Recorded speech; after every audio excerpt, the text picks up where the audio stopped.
this, to encourage the youth to come into the agricultural sector.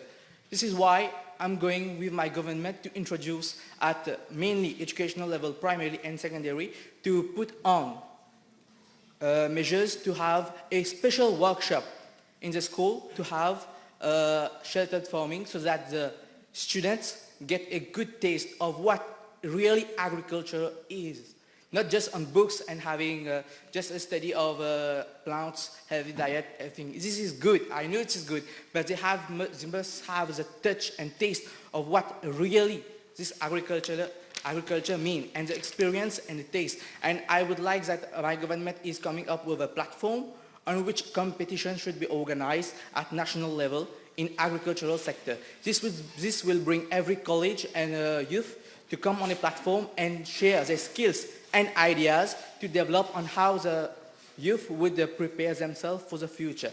Now coming to another point I would like to raise is together with the I had mentioned before about agricultural courses, the youth will have indeed sheltered farming. With this, the yield coming up from this sheltered farming could be used with the facility of those children which are coming from poorly background parents which cannot afford biodegradable food and etc. We are already coming up with, we already have grants and subsidies given to some planters, but if the youth growing up, and I know that the employment rate in Mauritius is quite alarming, this is why coming up with these measures, the youth will have a good taste of what really agriculture is, and using the grant that the government is offering, this could give them a pathway of going off employment rate and get into the real motion of what agriculture, and this would help them. Like I said before, the school will have a yield, and the yield could be used for them. The school nutrition, they have to use healthy foods. Lettuce and cucumber could have been planted at the schools, and this could have been used for the health of those young students. Now, I would like to conclude that I do believe that eating from what you produce yourself is a marvelous sense of satisfaction that will be owned by the students. On doing so, the youth will have a personal sense of achievement and encourage them into the agriculture. With this, I rest my case. Honorable Roman. Thank you, Madam Deputy Speaker. First of all, I would like to wish a thank you to Honorable Goumani for bringing forward this motion, which gives us, the government, to promote sustainable agriculture and improve nutrition in Mauritius. And this will also give me the opportunity, maybe, pour démasquer les imposteurs de notre opposition.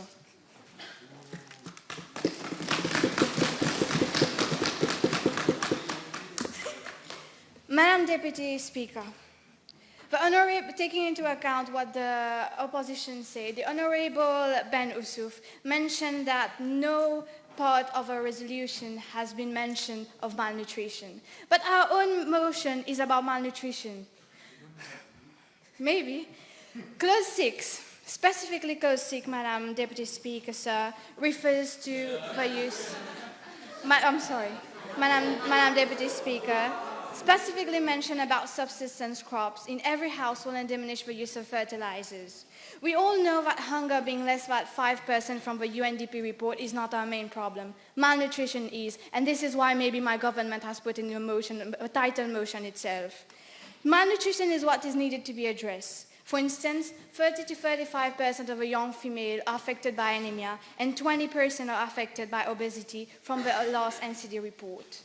Madam Speaker, to address that, subsistence farming goes a long way in terms of vertical agriculture, hydroponic being more than 301 units across Mauritius, 176 promoters, or even shuttered, that has been mentioned also from the opposition side.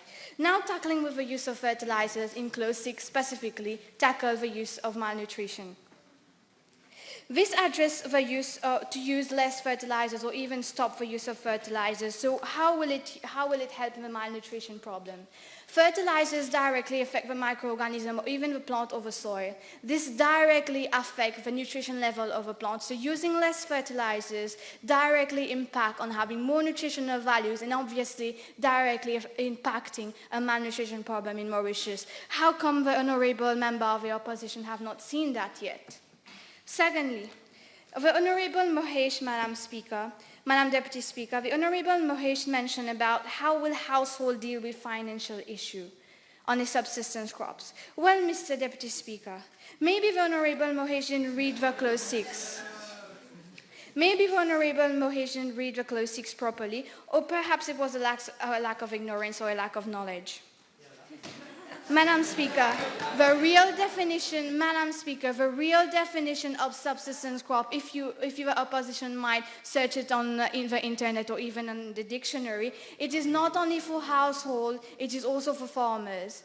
And one member in the opposition strictly mentioned that they know about the implementation of shuttered farming from the government. How come one member in the opposition mentioning the financial problem of subsistence farming when another member says that they know about shuttered farming, when shuttered farming gives around 10,000 rupees to those people that lack financial? Honorable Deputy Speaker, this already shows clearly in the opposition side how one member is even contradicting the other.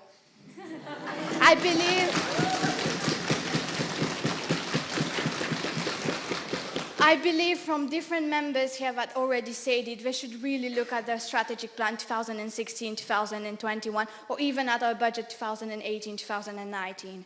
From that, to end my speech, I believe they should take my government as an example, how united we are and how working as a real team, and everyone aligning with each other here instead of contradicting each other. I rest my case. Thank you. I yield the floor to the chair. Honorable Lieutenant. Thank you, Madam Deputy Speaker. First of all, I would like to say to the government, how can they accuse us of wasting their time when they are the ones doing it with senseless comments? To mention something that the government side has said, yes, agricultural education is good, but... Wait. On a point of order, the member of the opposition cannot say that the government is wasting the time of the House. He has to withdraw. Honorable member, please resume your seat. Honorable Lieutenant, please continue. Thank you.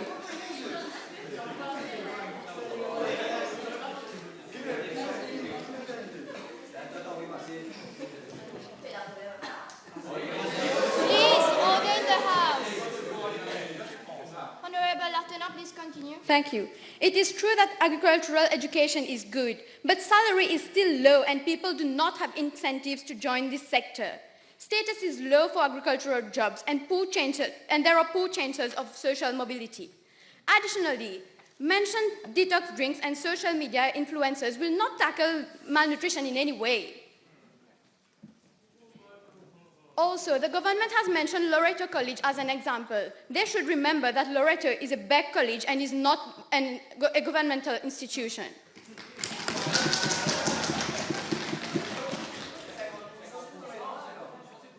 %. Why is it not implemented in 100% governmental schools?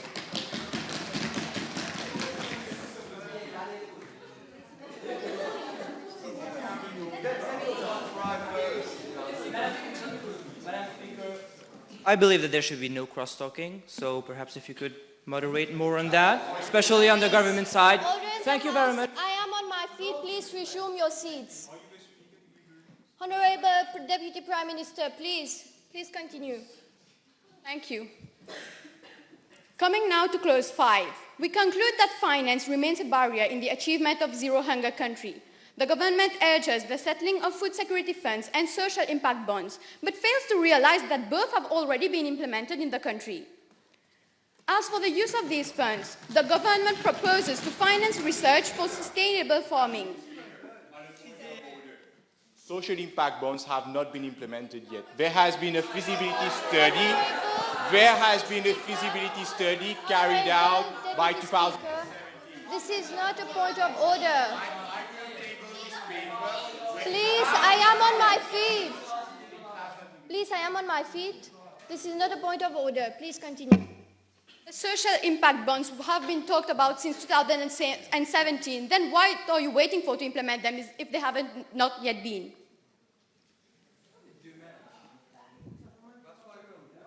The research that the government... Please wait.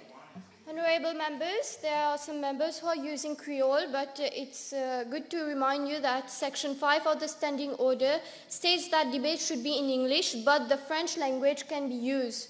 Please kindly stick to that. Thank you. Please continue. Thank you. As for the use of these funds, the government proposes to finance research. Research that is already being carried out by the MSIRI and the FARI, research that requires huge sums of money and that will certainly not alleviate our fellow countrymen's immediate struggles. The opposition believes that those funds will be more appropriately used in the implementation of already existing techniques. Permaculture, for one, is a sustainable farming practice that is not being promoted in the island. Then why not use those funds for this purpose? The clause also mentions giving allowances to household farmers, yet does not specify any eligibility criteria. Are we to assume that the government intends on subsidizing all farming practices rather than sustainable ones? We are also left with no information whatsoever as to how those allowances will be controlled. Cash crops were also mentioned. Does the government even know the meaning, or should I clarify? If everyone starts to grow their own crops,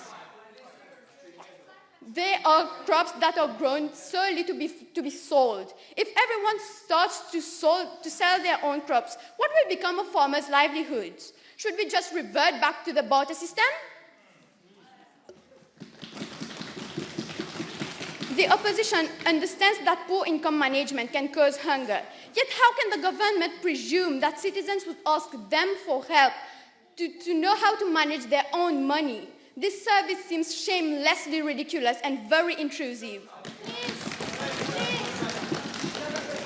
She's addressing directly to us. So let her decide where to address. Please, whenever you're talking, address to the Deputy Speaker first. And yes, no cross-talking, because I can't hear what the honourable member of the opposition is saying. Thank you. Continue. Speaker, as I was saying, this service seems shamelessly ridiculous and very intrusive. On this side of the House, we believe that this resolution should be made clearer and more viable solutions should be offered. Thank you. Honourable Mitchell. Thank you, Madam Speaker. I would like to remind the House, especially the honourable members of opposition, that time is a luxury that you cannot afford because our citizens are waiting for proper nutrition and food security. Actually, billions of people suffer from starvation. This means that 1 in every 6 people on Earth doesn't get enough food to live a healthy lifestyle. This year, 36 million of these people will die out of starvation. The number of people who suffer has been growing, and this is partly due to the rise in food prices. Solving the hunger issue is an enormous challenge. But even so, we Mauritians can all play a part of this solution. And I would also like to comment on the submission of the honourable member of the opposition. Will you please question the Minister of Social Integration and Economic Empowerment first?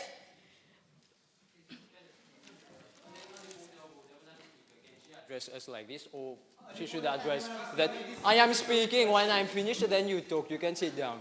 You are not the speaker to tell me to sit down. Honourable members, please, I want order on both sides of the House. Honourable Mitu, please continue. Climate change is indeed the greatest challenge humanity has faced. A decreased trend of 8% in annual rainfall has been noted. Utilizable water resources will decrease by up to 13% by 2050. The life corals can to be reduced by 80% to 100% in the event of 3.28 degrees Celsius rise in temperature by the year 2100. Aware of the threats climate change will pose to Mauritius, the government of Mauritius in its budget for the year 2010 made provision already for the setting up of a climate change division in the Ministry of Environment. The Climate Change Division was set up on the 1st March 2010, and to tackle climate change, a national climate change adaptation policy framework was set up.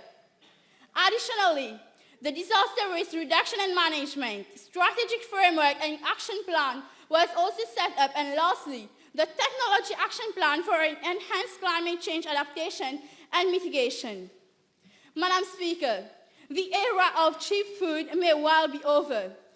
Our net food requirements is estimated at 69,000 annually, up to 75% of which is made up of agricultural and food products imports, which peaked at some 23.4 billion rupees in 2018, indicating a high level of trade dependency. The food import bill on a net basis has more than doubled during the period of 2010 to 2018, from 8.4 billion rupees to 21 billion rupees. Thus, the UNICEF, WHO, and World Bank regularity joint global and regional estimates of child malnutrition. The interagency team released new joint estimates for child stunning, overweight, underweight, was-trying, and severe wasting in May 2018. Moreover, the National Plan of Action for Nutrition, which is a national report, has been prepared by the Nutrition Unit of the Ministry of Health and Quality Life. The Mauritian government has launched the School Feeding Project for Social Register of Mauritius beneficiaries, and we seek to extend the project to all the schools in all regions throughout the country. When it comes to food nutrition, the mental well-being is equally important. Thus, government is willing to do whatever it takes to ensure their mental stability as part of a proper nutrition for our young leaders. To address the problem of food wastage, which is a pressing concern globally, the government ways to sensitize the citizens on responsible consumption and buying behavior. Thank you, and I give the floor back to the Madam Speaker. And apologies to the House, I also wish to add, please, Madam Speaker, maybe we should clarify more the definition of the opposition. In clause 6, cash crop is indeed for export, but in the same clause, there has been a mention of subsistence crops, and this is solely for own consumption. Thank you, and I give the floor to the Deputy Speaker. Honorable Muller. Madam Speaker. Thank you, Madam Speaker. Thank you, Honorable Mitu, for telling us about the Climate Change Adaptation Fund. We know it is in a place. We want to know what are your suggestions in this motion. Thank you, Madam Speaker. It is sort of funny for the government to come up with such a solution in the National Youth Parliament. As a teen myself, as all of you, are youngsters as well, we know firsthand how social media works. Influencers, they are everywhere. Everyone is an influencer on Instagram nowadays. We do get inspired by them, but not enough, in most cases, for us to change our lifestyle based on their live shows and stories. At the end of the day, we forget about all of it and the distraction surrounding social media. Wouldn't it be better to promote and create more opportunities for the nation to exercise and do other activities which will keep an individual fit on a regular basis instead of doing it online? Sadly, this is a reality. So I wish the government good luck in pulling this clause off. But let us say that the government does pull it off. Is the government aware about all the controversies surrounding social media influencers? How is the government going to regulate the flow of content and data? Also, a very important keynote is that the majority of older generation is not on social media. So this clause does sound a little biased to me, since it emphasizes mostly on the youth. Now about detox. Research has shown that many detox brands claim to have detoxing purposes, but are still filled with a lot of chemicals that do not really benefit the individual at the end. I expect the government to actually look into this matter and come with certain regulation about this type of drinks, whether it is safe to approve it on the market or not. I firmly believe some medical guidance is also due. Imagine if an influencer is promoting a product which hasn't really been tested or approved. The health consequences would be destructive. Before we increase these ads through social media, we need to start to create stronger laws governing the application and the use of such advertising in order to protect both the consumers and the producers. Now, what about the psychological harms that social media inflicts on people? We all know that social media have a way of depleting a fake image on how someone should be, and many influencers just make it worse. Thus, investing in social media will not only be a waste of money, but also a complete deviation from the supposed goals of this clause.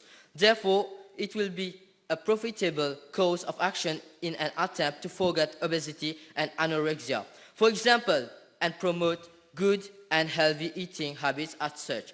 As a solution, we would like to propose more funds should be allocated to create interactive workshops in schools so as child psychiatric and pediatric can reach out more children who are bullied at school of their obesity and more mental trauma they are suffering from. Thus, those children will be encouraged on how to fight the disrespectful eyes of the society and live a better life and knowing their rights. Health campaigns should be organized on a community health care and municipal level, such as weekly healthy runs and marathons, in order to promote participation of youngsters in sport, exchange, and fun activities. This will reduce the mental suffering they are subjected and will make them feel better and accept their body. Thank you, Madam Speaker. I now rest my case.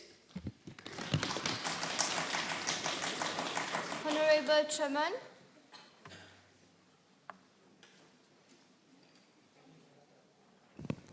Thank you. Well, we are living in an era where food is growing at an arithmetic rate while population is escalating at a geometric sequence. In order to attain food security in the long term, Mauritius should make use of its most innovative pillar, that is, the ocean economy. Through methods such as aquaculture, we are endorsing close-free. This remains our last frontier for economic development, for it will create more than 25,000 jobs and unlock more than $600 million of investment. It should be noted, Madam Speaker, that despite having the fifth largest exclusive economic zone in the world, most of our seafood consumed are imported from Seychelles and Madagascar.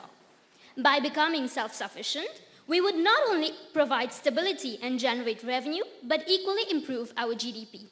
Additionally, exploring the sphere could equally promote our exports and ameliorate our trade balance. Aquaculture contributes to more than 50% of fish production worldwide. This system will not only cater to our food security, but equally protect our coral reef, deterring them from the damage of net fishing. Through the master plan devised by the Ministry of Agro-Industry and finalized in November 2007, a number of locations were mapped. In regards to the impediments, the government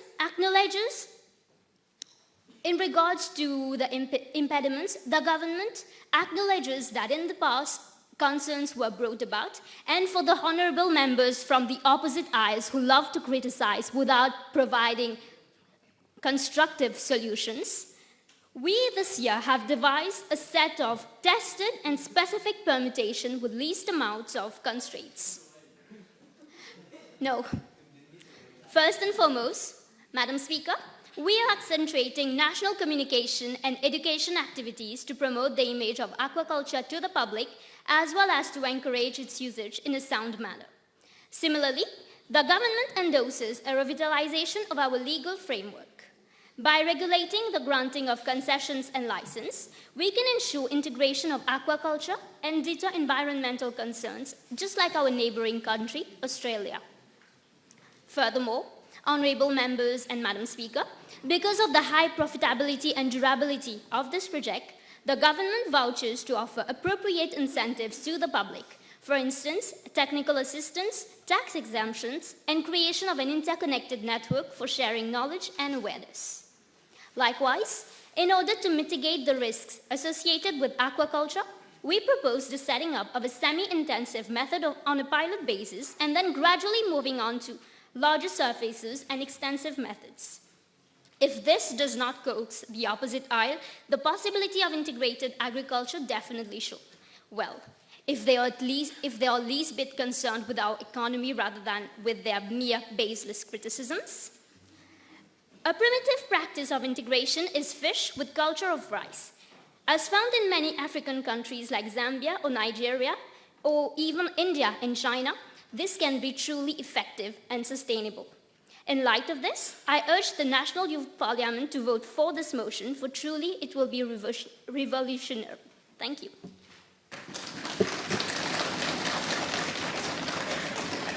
Honorable Chiabon. Thank you, Madam Speaker. Maybe the government should have paid more attention when writing clause 6. It says recommends the growth of subsistence and cash crop in every household. Madam Speaker, Mauritius has been investing a lot to combat illegal fishing. For example, the buying of 3 ships, namely Barracuda, Victory, and Villian, which is indeed a very good thing. But we would like to know, in the last 5 years, how many foreign fishing ships have the National Coast Guard arrested? I think you should give a ruling on this, because they cannot continue to question the government again and again. Please come with a question time or something. They should do the difference between rhetoric questions and questions they are asking. Rhetoric questions, there is the answer within it. Members, please be seated. I want to remind you all that you are being watched by the whole population and you should know how to behave. Please continue. So, have they been fined? And what has happened with the seized fish? Till now, no information has been passed on to the public, and definitely there is a lack of transparency. Despite claims of protection against illegal fishing and pollution, corruption involved in fisheries is still under research area. Madam Speaker, may the Ministry of Fisheries inform us what has been done to combat this illegal fishing despite all his measures taken, because even now we have the Japanese fishing in our economic zone. Even though last year the Japanese reached an agreement with Mauritius about fishing in our territory, we are still doubtful about the fact that other people can involve as well. For example, the Japanese can bring along some Somalian people if unchecked. The government is still giving permission to foreigners. Japan is a friendly country. We cannot accuse them of bringing Somalian in our waters. This is not a point of order. Again, I think you have ruled out that questions addressed to the government is overruled. By not listening to you, I believe that they are disrespecting you. You don't need to tell me what I need to do. I know my job. I need order from this side of the house. Please continue.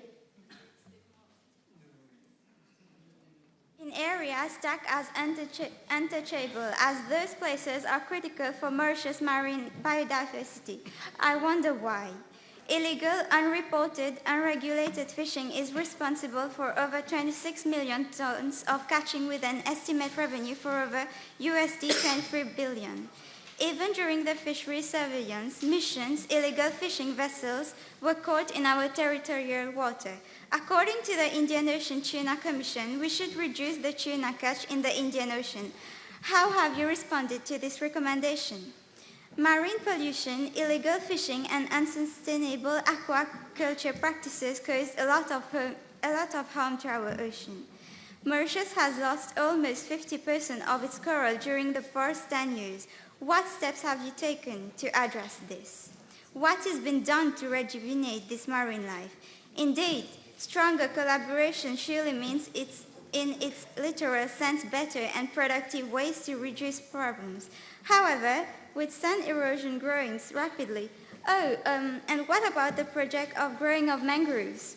Anyway, with also the corals dying faster, we are lacking somewhere. The metro, for instance, will definitely not bring express solution despite its rapidity. If we want to properly take care of the marine life, the government must invest more in the marine sector. What is the government waiting for? Is the Ministry of Fisheries waiting for the depletion of the marine life completely? I ask myself. Madam Speaker, I would like to give some recommendations concerning this issue. Reduce carbon footprint. Enforce the laws concerning the use of plastics. And most importantly, use of organic sunscreen instead of chemicals. Because many sunscreens contain many chemicals like UV blockers that are very harmful to coral reef, thus causing their death. Our economic zone has been increased by 4,000 million nautical miles, which amount to 2.3 million nautical miles. An exclusive economic zone is a maritime area which a coastal state has sovereign right for exploitation and use of resources. Madam Speaker, the government was talking a lot about the product of air conditioning, that is taking cold water from the ocean and providing to houses. Up to now, nothing has been done. Why? If the government doesn't have the appropriate know-how, we suggest that the government should seek for help from other countries and experts. On this point, I rest my case. Honorable Sumarot. Thank you, Madam Speaker. Honorable Molloy, thank you for your submission. It was very informative. However, you should know that everything has a good side and a bad side. She should be addressing The speaker.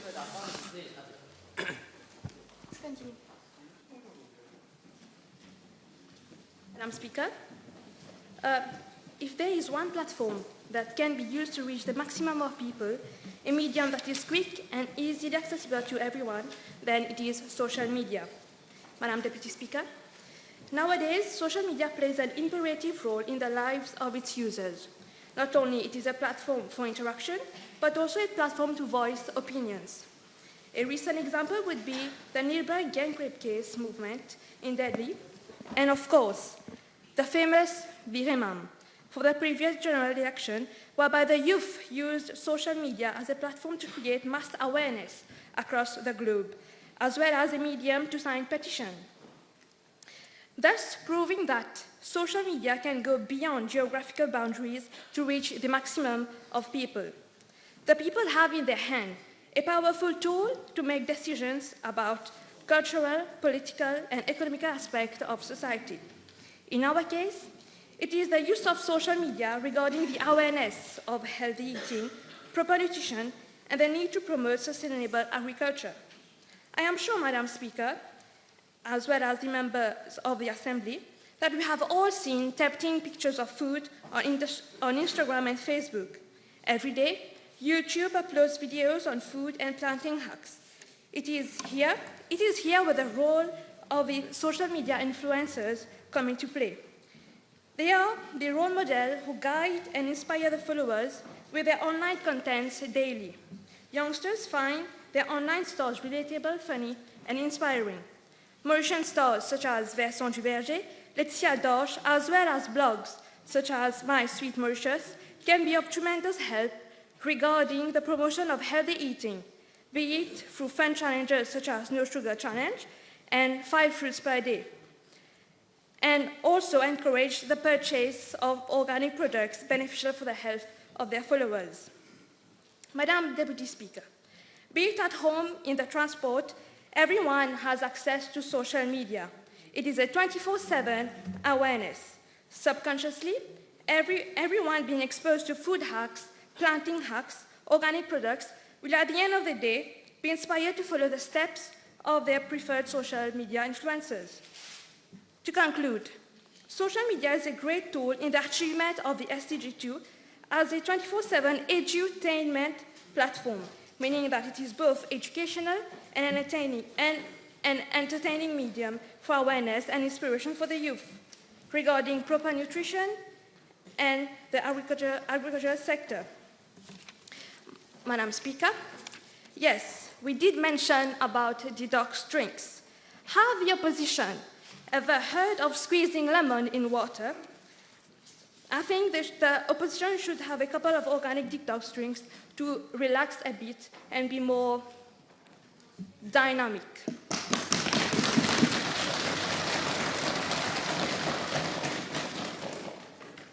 Honorable members, the Speaker will now take the chair.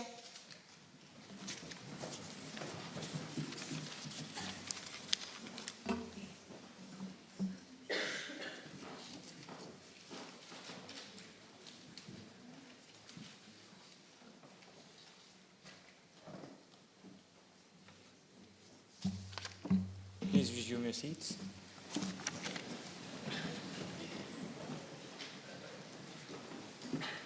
Honorable Mewa. Thank you, Mr. Speaker.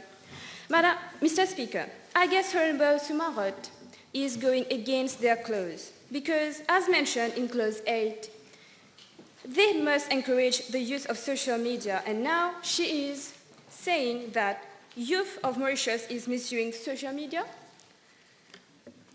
Mr. Speaker, while I'm very humbled by what our honorable friends on the other side have said, I think it's imperative to note that many of the proposed measures are already being implemented or have been deemed as non-realistic.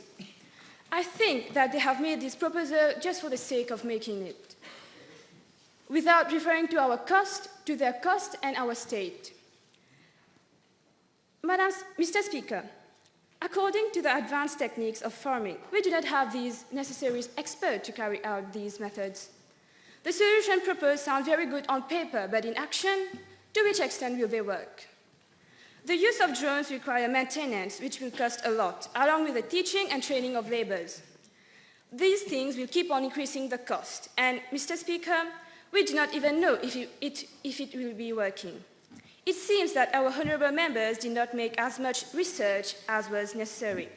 They have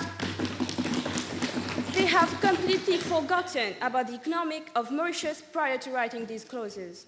Mauritius has a very slow growth of the economy, Mr. Speaker, and we have consistently been unable to reach the target of our growth. According to the government's own Civil Aviation Act, Regulation 91, I quote, "Any individual remotely piloting an aircraft shall fly the aircraft only if he is reasonably satisfied that the flight may safely be made."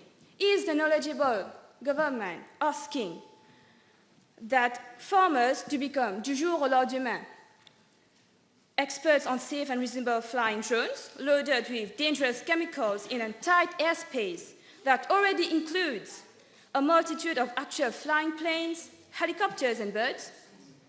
The promotion of these fertilizers airways projects smells awful. Such endeavor is extremely dangerous and prone to accidents. Before this government would make money rains in farmers' bank accounts, fertilizers might already be raining over roads, helicopters and houses.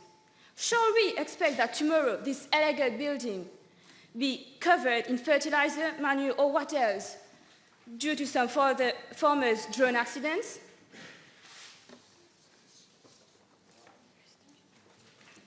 The drone technology is time-consuming, particularly for large commercial farms that have thousands of acres and sites that are miles apart. Using an off-the-shelf drone requires the farmer to drive to each field and launch the drone at a given limited distance, as is currently required by Mauritian law, which is very impractical. The point here is to modernize agriculture without unrealistically burdening farmers. Mr. Speaker, introducing agriculture in school is good, but to which extent will it be successful? The youth are not interested in agriculture anymore, stated by a recent study with only 7.2% of youngsters being interested in it. Even the parents do not agree that their children to join that sector because of the unfavorable working condition and revenue. Mauritians, sadly, Mr. Speaker, have this stereotypical mindset that to be successful in life, one should be a doctor or lawyer. According to the research and data we've obtained, agriculture as a subject can be termed as boring and thus a failure. I therefore recommend our honourable members to go in a more in-depth analysis, to be more environmentally aware about their measures before talking about it. With that being said, I rest my case. Thank you. Honourable members, I might need to remind you that resting of cases is done in court by barristers. Here we are all parliamentarian, and also you do not need... Might I need to warn you, Mr. Minister Mento? And also, yielding of the floor is not needed here. You only need to thank the chair for granting you the floor. Thank you, and now we will proceed. Honourable Maestri.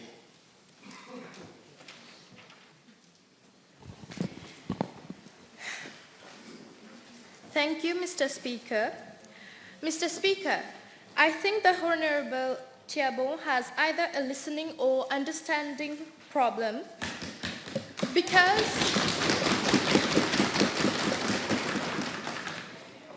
through clause 3, we vouch for agriculture as a method to prevent our coral reef from damage of net fishing.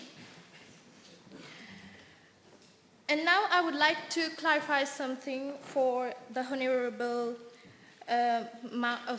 Mewa.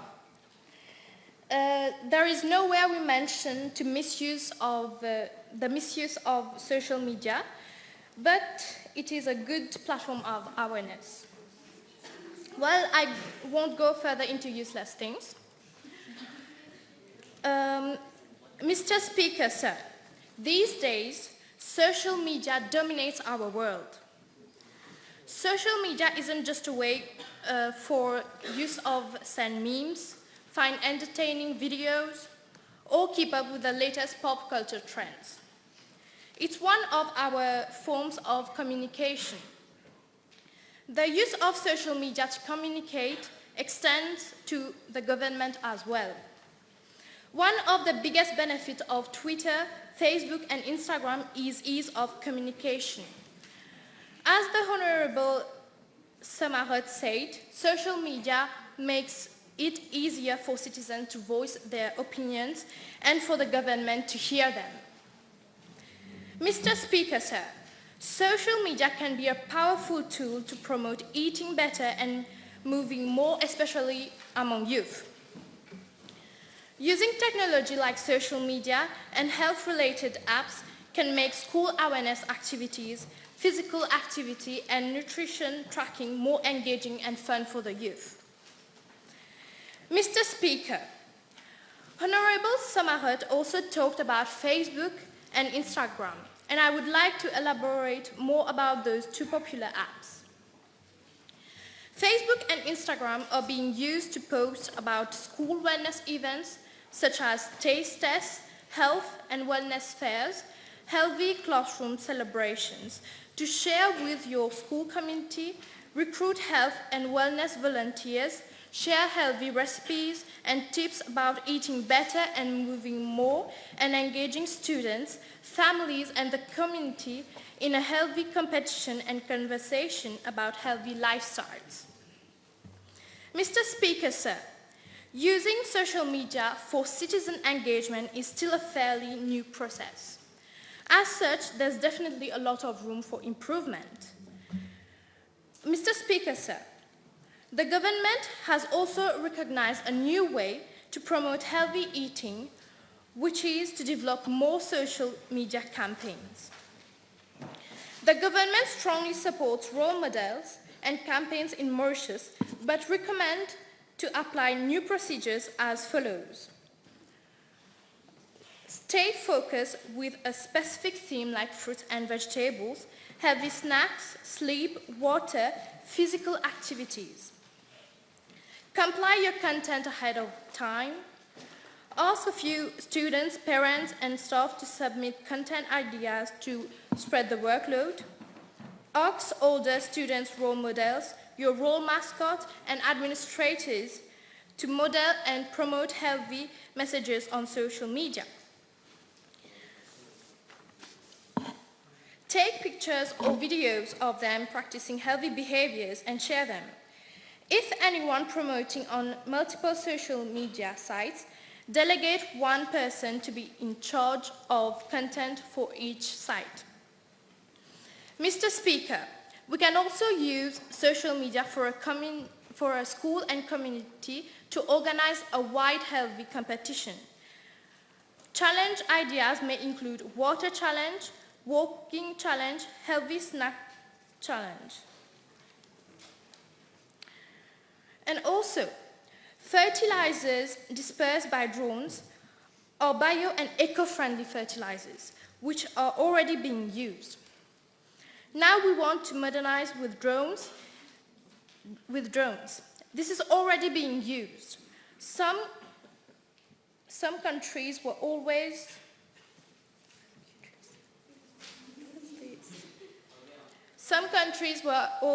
were using planes, and times have changed in our time.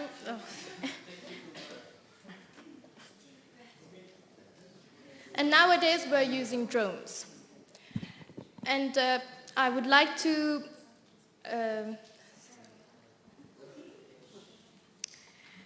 Honourable Member, you need a minute. Yes, please. Please resume. Point of order, I would like to suggest the opposition to not make any useless comments, please. Thank you.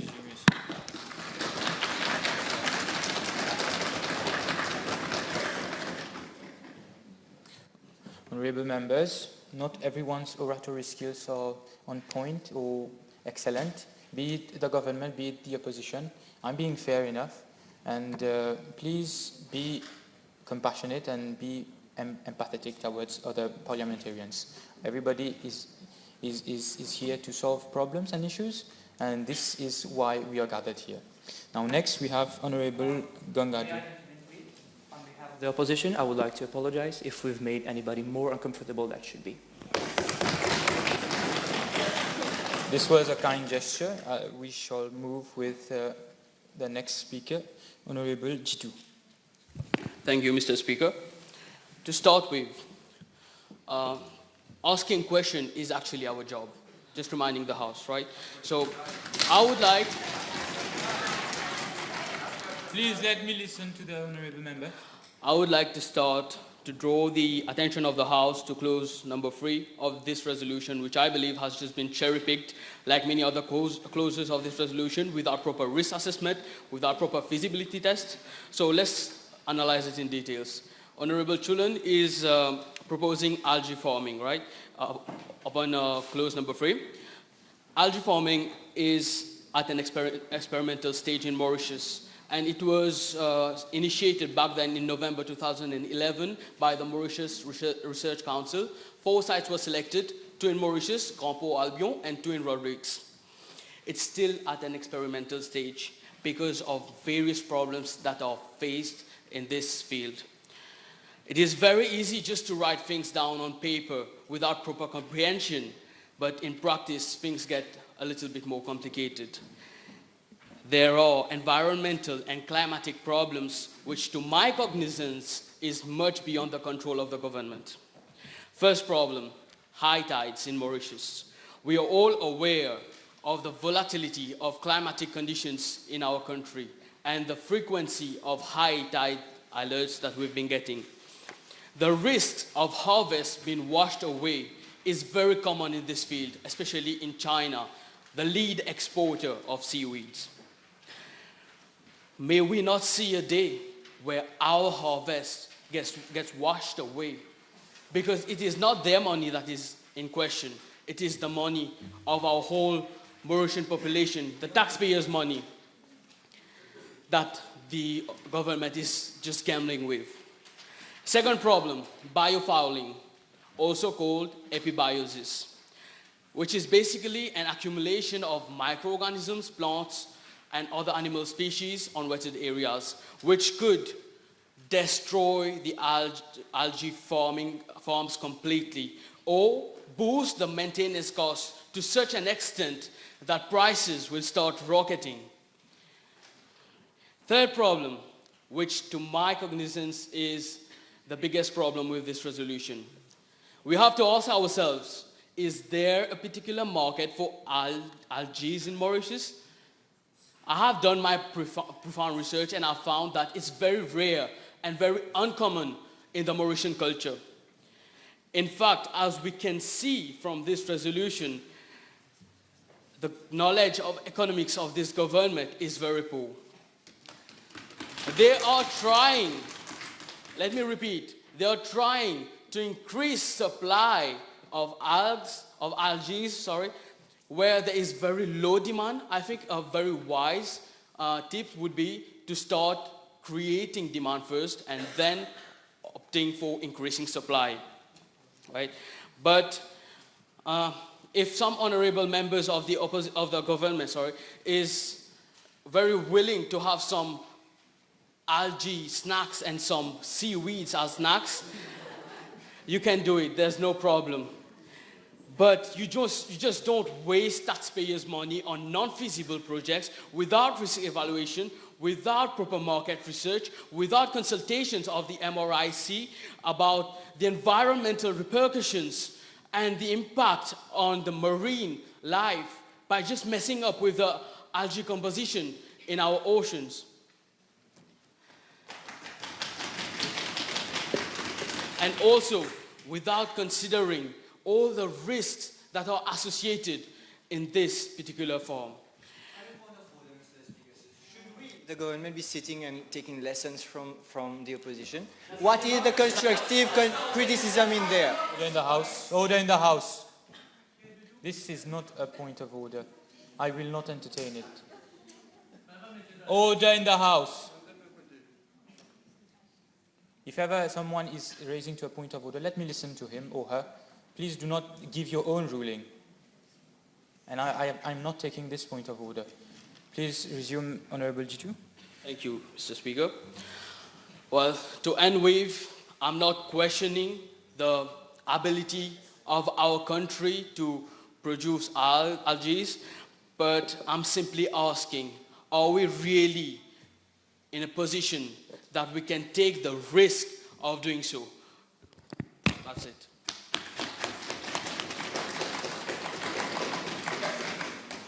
Honorable Gangadu. Thank you, Mr. Speaker. Firstly, Mr. Speaker, I'm very sorry that the members of the opposition are not sticking to the debate. I've heard so many things, going from air conditioning, cling film, algae, gâteau pima as well. No cross-talking. No cross-talking. Gâteau pima as well. Mr. Speaker, the whole population is watching us. And this government is coming forward with a motion, and instead of trying to think the positive side of it, I know your job is to question, but don't make false accusations. Mr. Speaker, sir. He's imputing motives. I'm not imputing motive, Mr. Speaker. Listen. I reserve my ruling on this. Please proceed, Honorable Gangadu.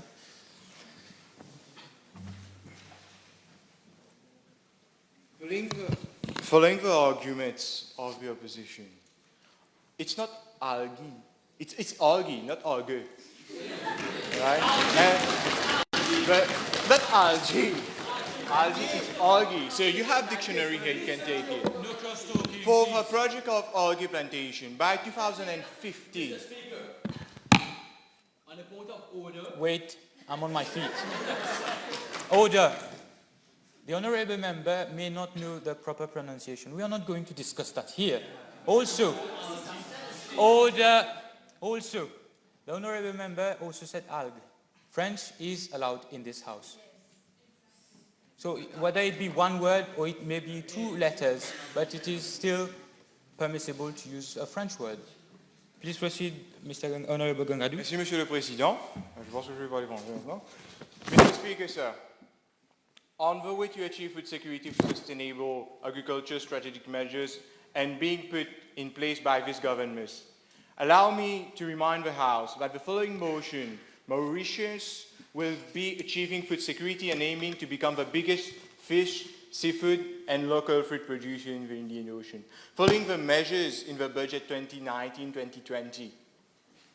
Measures have been taken where we are promoting the diversification of fisheries and seafood industry with lobsters, squid, or other small commercial pelagic fish.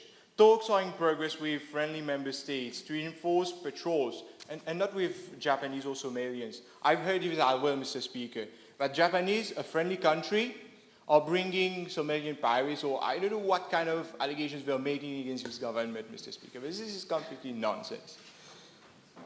That with friendly member states in the region to increase the patrol around the Nazareth Bay to combat illegal fishing. For the livestock sector now, a heifer farm and a livestock farm will be operational in Melrose, thus making Mauritius less dependent on cattle importation. And I'm sure that they have not even questioned this or talked about this, just to show you the competence of this opposition. The construction of 100 additional shelter farms across the island over the next 2 years, giving more opportunities to young agro-entrepreneurs. The opposition have been questioning whether the funding of these projects will affect the economy, affect other social projects, but they are not really concerned about the young entrepreneurs, their future.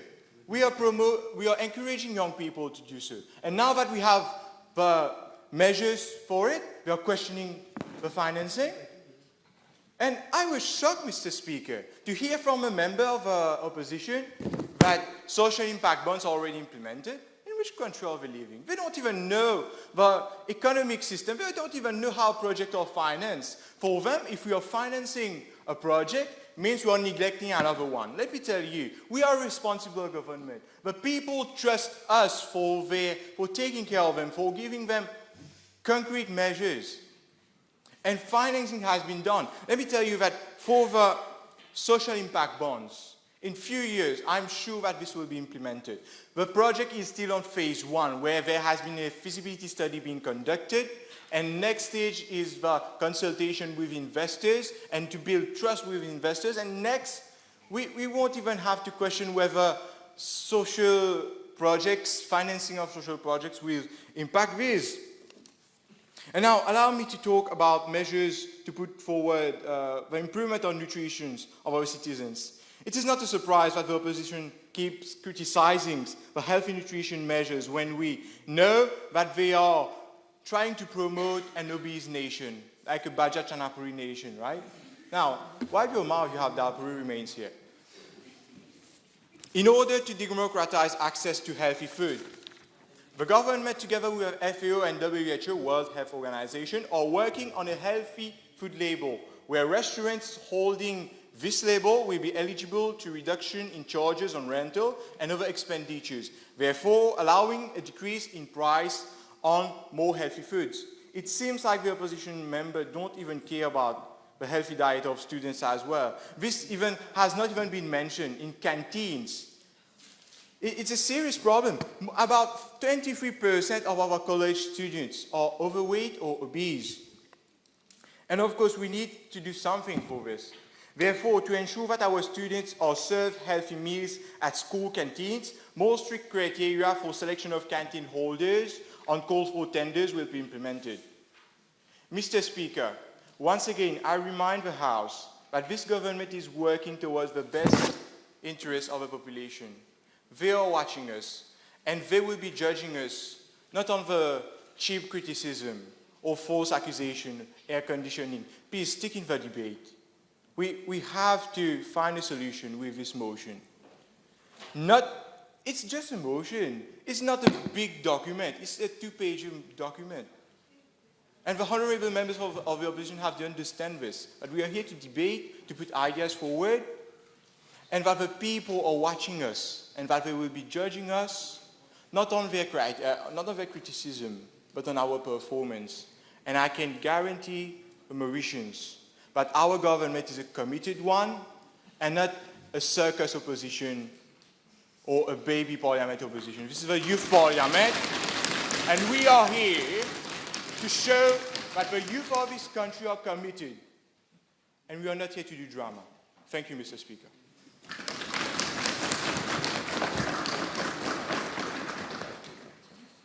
Now, Honorable Kalcharan.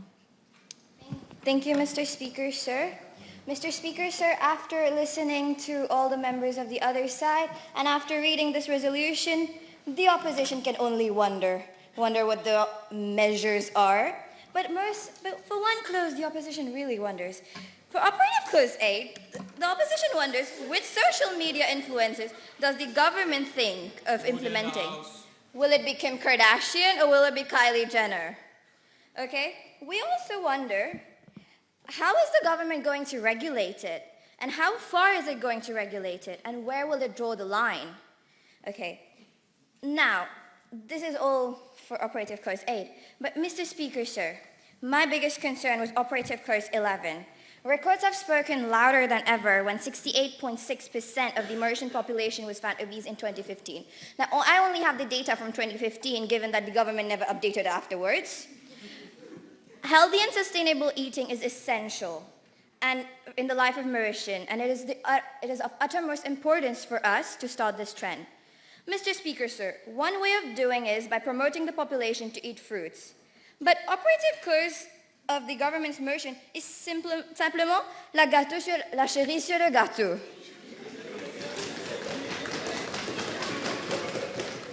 And it's not even the healthy one, it's the sugar-coated one that gives you diabetes.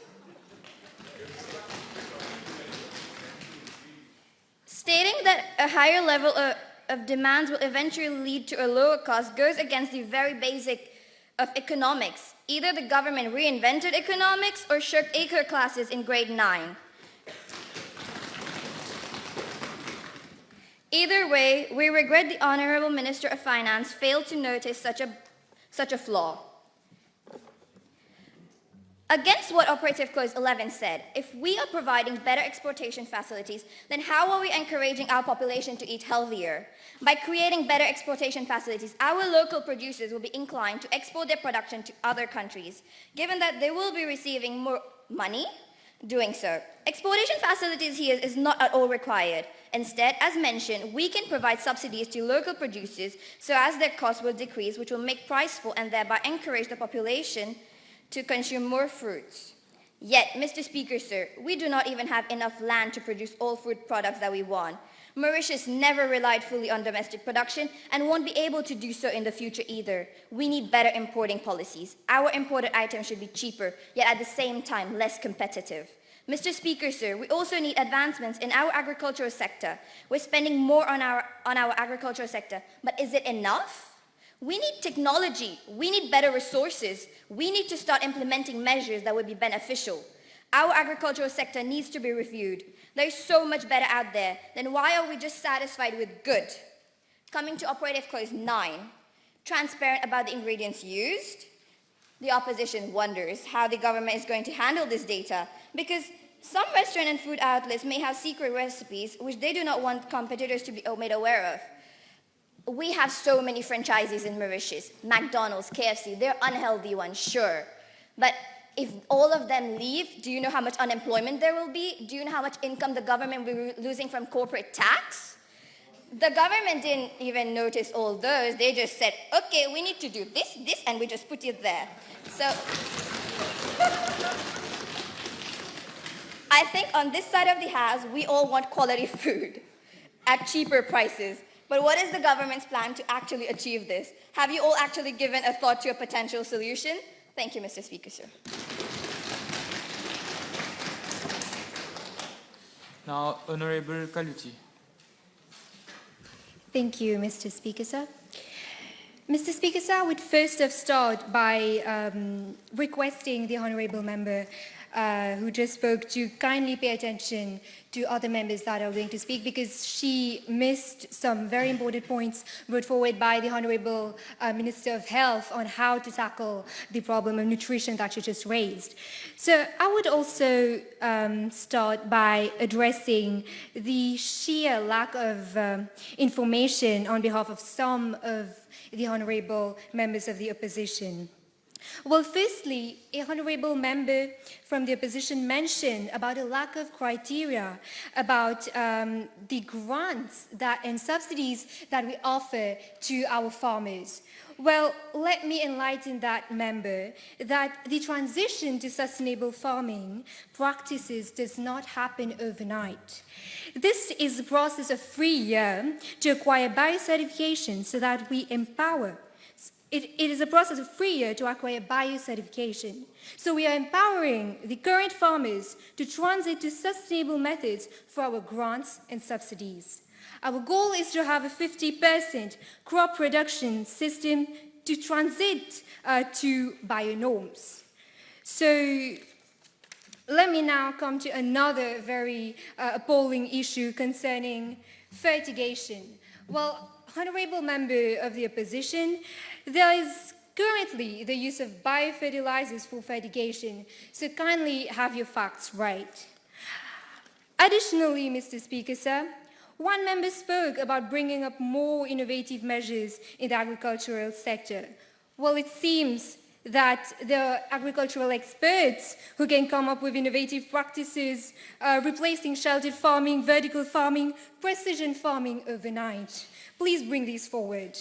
Our proposed measures are building upon existing ones, and we seek to integrate advances in AI in agriculture. So let me enlighten the honorable members of the opposition more on this. Being aware of the fact that 60% of people working in agriculture are aged above 50 years, the government is coming forward with enhanced incentives, both financial and advisory, to draw the interest of the youth towards agriculture. Mr. Speaker, sir, very few or even none of the honorable members of the opposition raise this concern that there is a lack of interest amongst the youth towards agriculture, and that is appalling, Mr. Speaker, sir. Following the success of the Plan Mayon, Young Entrepreneurs Sheltered Farming Park, we are proud to be rolling out this pilot project in several other regions of the country. With vision to be a catalyst for operators in agriculture and agribusiness, we seek to promote emergence of AI systems in crop management, crop promotion systems, and pest and disease identification systems. With the unfettered contribution of the Food and Agricultural Research and Extension Institute, an effective plant disease diagnosis system has been currently established. Moreover, Mr. Speaker, sir, we're currently funding the Agritech project by the University of Mauritius, and we firmly believe that showing our interest in funding such innovative projects in agriculture on behalf of the educational institutions is the way forward towards sustainable development. Mr. Speaker, sir, we're confident that investing in research and development in agriculture shall bring in more efficiency in irrigation, fertilization, diagnosis, and treatment of crops, thereby contributing towards food security. Mr. Speaker, sir, through the investment in new, efficient, and climate-resilient cultivation techniques, we seek to address the problem of food wastage at the pre-waste level, an issue that none of the members of the opposition raised. Well, probably they're not aware of the food wastage problem in the country and how important it is to address this.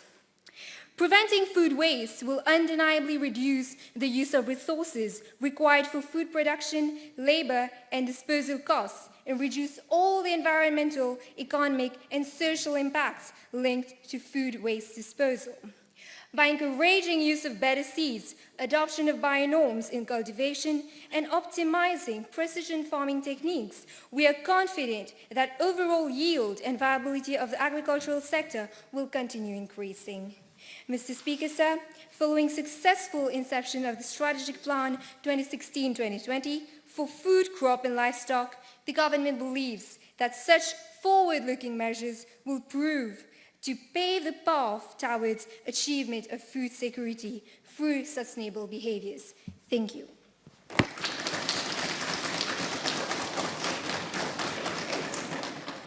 Honorable Leader of the Opposition. Monsieur le Président, merci beaucoup. Premièrement, je tenais à dire que plusieurs membres de ce côté ont mentionné que les jeunes ne sont pas intéressés dans l'agriculture. Nous sommes jeunes. Bon, je laisse passer. Vous n'avez pas entendu, c'est pas grave. Monsieur le Président, ce Parlement est plus grand que nous.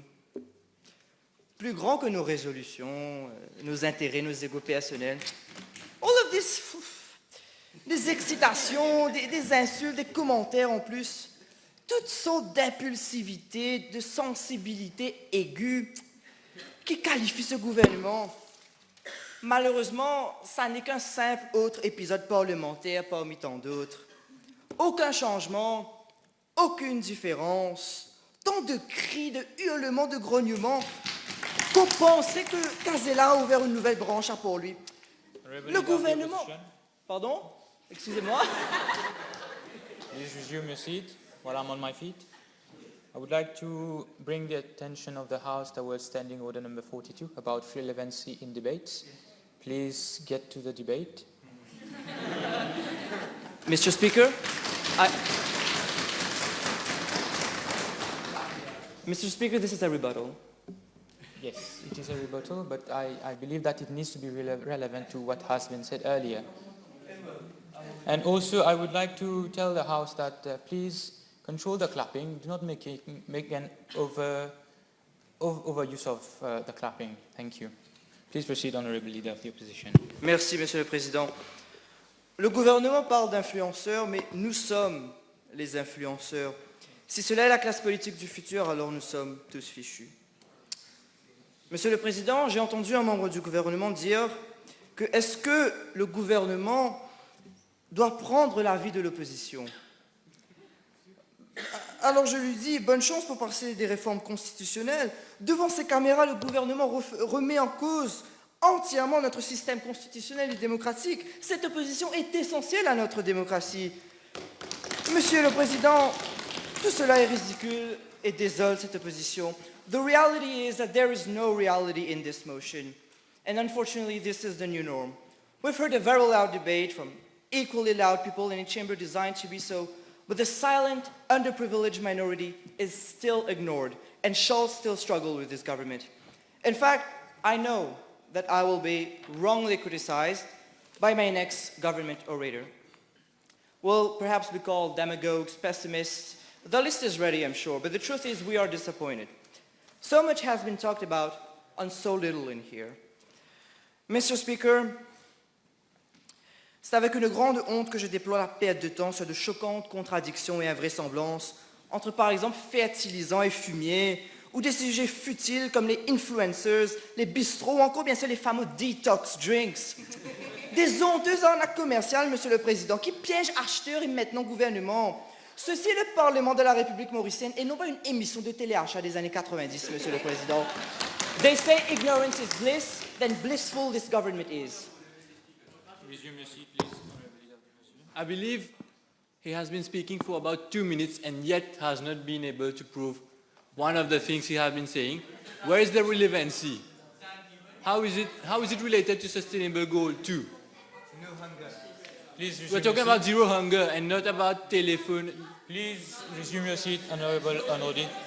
Order in the House. I will not have... I am on my feet, Honourable Leader of the Opposition. Simple as that. I will reserve my ruling on this. I will not take this point of order. Please, I remind you about Standing Order number 42 and about relevancy in debate, and please keep it relevant.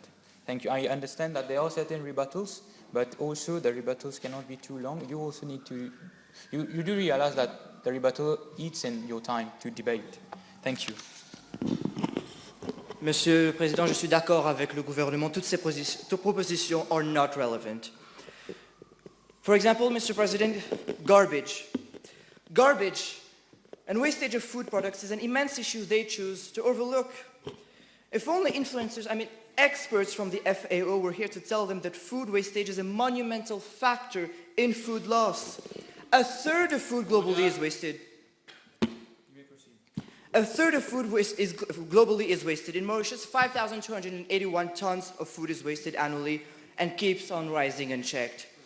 Monsieur le Président, une seule et même ONG locale, par exemple, redistribue annuellement plus de 100 000 repas, soit l'équivalent de 25 000 kilos de nourriture. This side of the House opposes, but also proposes. We ask for the Minister intervening afterwards to guarantee higher support and expand safe and hygienic food redistribution schemes. The reasonable minister will agree with me that if we can afford trains, satellites, and even manure on wings, we can afford that zero hunger means zero waste. Justement, zero hunger. Créé par les Nations Unies, this mysteriously forgotten goal. The SDG 2 targets applicable to Mauritius mentions food volatility. Their resolution does not, despite it being an important issue. Today all is fine, but tomorrow a little bit of rain and the prices of pommes d'amour and giromont skyrocket.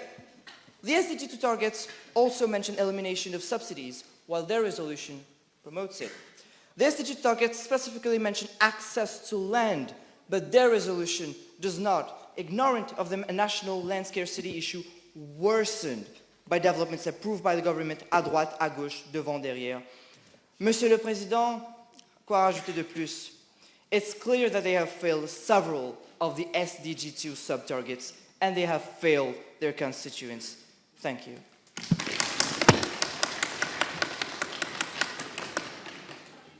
I will now invite Honorable Gomani for the summing up.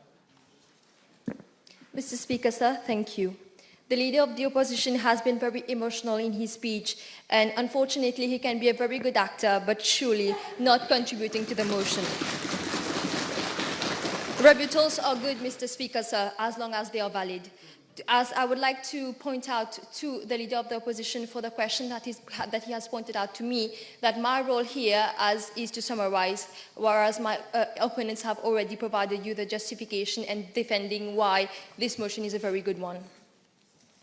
Mr. Speaker, sir, this motion is a very serious issue and many people around the world are affected by this. And instead of providing constructive comments, the members of the opposition has been behaving like immature people. Allow me to use that word. Please proceed, no cross-talking. Thank you. I hope this will not be the case in the future. Allow me now to point out some of the points that has been debated during the motion that we have. We are proposing and agree on the fact that our Paradise Islands needs more sustainable and agricultural incentives such as grants and subsidies to small and medium enterprises, including small planters, as pointed out by Honourable Lennett. Transparency in all fields is a must. Henceforth, the population should be kept aware of all the ingredients that are present in their food, as exemplified by the restaurant case in the USA. The government has recommended engaging more with the radio channels and other social media platforms to incite the youngsters and the population as a whole for a healthy diet. We are well aware and would like to point out to the members of the opposition that these positive effects would not be seen today but in the future. Also, as pointed out by Honourable Al-Mohammed, more sanitation inspections should be carried out by the concerned ministries to ensure good quality foods. Mr. Speaker, sir, both parties of the House have agreed that more health campaigns and workshops should be implemented, as well as an educational curriculum is much desired. This would help to tackle the issue of malnutrition. We hope that some intelligent members of the opposition would see light in this motion and vote in favour of the motion on SDG 2 zero hunger. Thank you.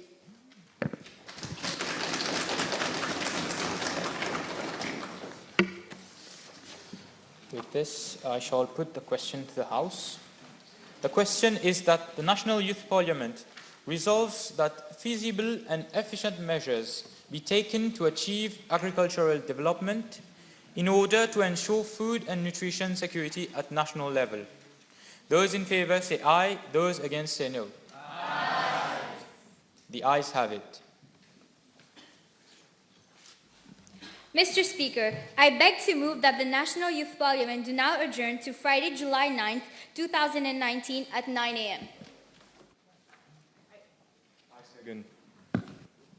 The question is that the National Youth Parliament be adjourned to Friday, 9th of July 2019 at 9 a.m. Those in favour say aye, those against say no. Aye. The ayes have it. Honourable Pourang. Thank you, Mr. Speaker, sir. My intervention of the day is addressed to the Minister of Health and Quality of Life regarding a stillborn child in one of the national hospitals of the country. Mr. Speaker, sir, I will be brief on this issue. But with your permission, allow me to venture a bit. Just 2 minutes, a rectification, mistake on my part and a miscommunication. The National Youth Parliament stands adjourned. Please proceed, Mr. Vaughan. Honourable Vaughan. Thank you, Mr. Speaker. So, Mr. Speaker, sir, I will be brief on this issue, but with your permission, allow me to venture a bit in the background information of the matters so that the Honourable Minister and the House have a better perspective of this case. With respect to the confidentiality of the persons and institutions, I will refrain myself from mentioning any names. 27th of May 2019. This was the date when one Mrs. X had to deliver her baby. But unfortunately, this was not the case. Early on that month, on the 16th of May, she went to the hospital, having pain and contractions, and hence she requested for an early delivery. And I quote, "J'ai dit au gynécologue que j'avais des douleurs et si on pouvait ne pas prendre des risques et de me faire accoucher avant, taking into account that she already lost her second child." But the doctor replied to her saying that, "Tout va bien." And recalling to her that the delivery date is still on the 12th of June. 6 days later, after this particular checkup, the pregnant lady again went to another appointment. And here, shockingly, I repeat shockingly, after doing an echography, it was deduced that in the womb of the lady, there was no movement of the baby. The baby was no more. Following this, obviously, the pregnant lady had to still undergo an operation, due to which she was asked not to eat anything. Mr. Speaker, sir, taking from 11 in the morning till nightfall, that lady who had a fetus in her womb did not eat anything, only to know that the operation was not on that day. Regarding both the fetus and the pregnant lady, is that a case of mere miscommunication, or would I rather say serious medical negligence? Mr. Speaker, sir, this family is in deep sorrow and frustration. Answers need to be given to them. Would the Honourable Minister of Health and Quality of Life even consider intervening in this matter, which so far has not yet been done? Because let's not forget, it is the lives of individuals that are at risk here. Thank you.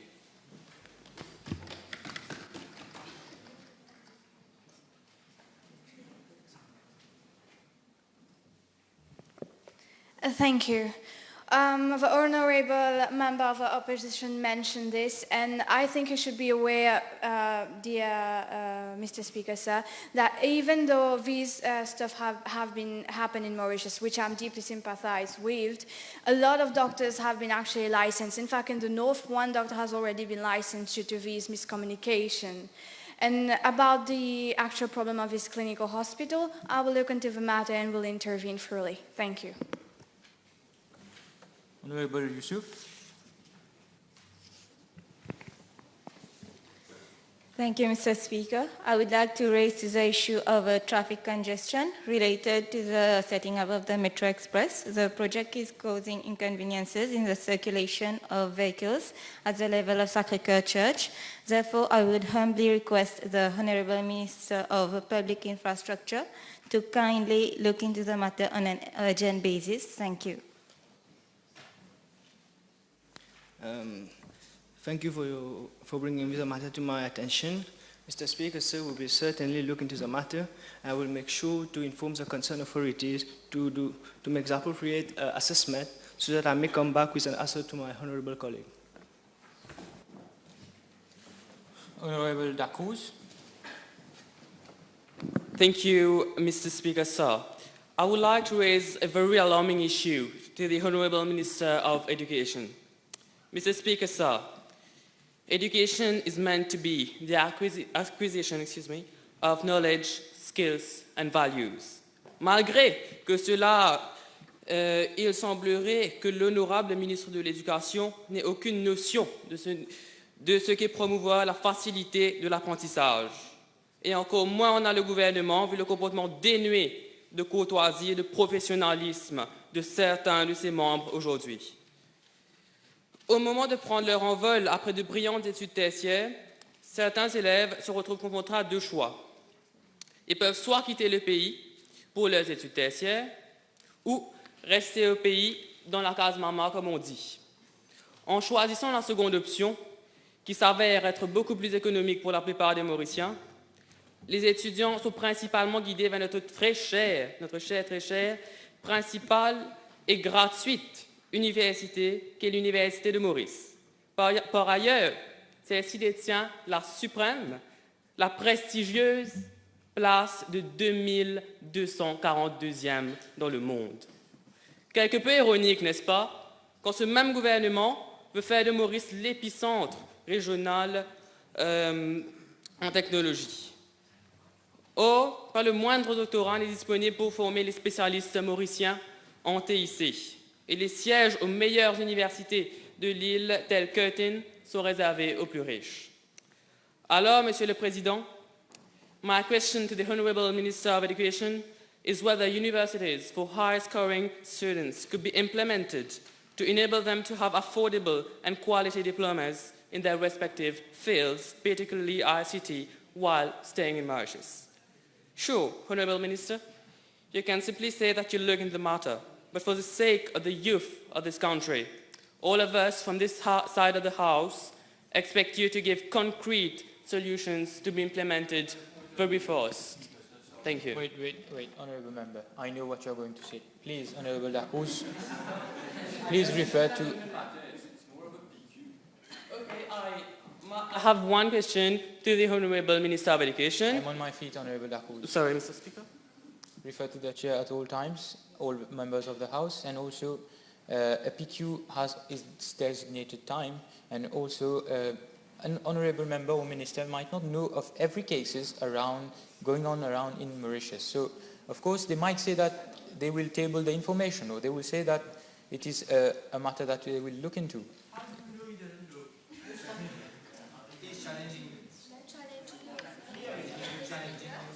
As I am on my feet, I expect everyone to be silent.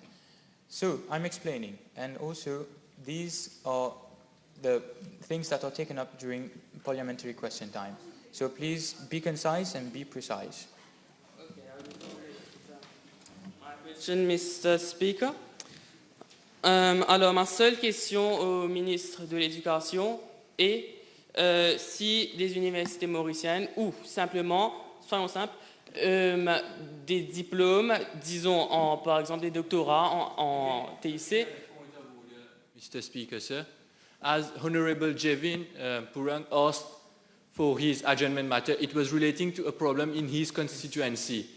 This Honourable Member is asking a general question, which is in fact a PQ and not an adjournment matter. I will entertain this point of order. It is true. It is most adjournment matters pertain normally to what is happening in your constituencies. Even members of the government can raise adjournment matters. So I will not be able to. All due respect, Mr. Speaker, I have... My ruling is final. Okay, thank you, Mr. Speaker. So time is over for adjournment matters.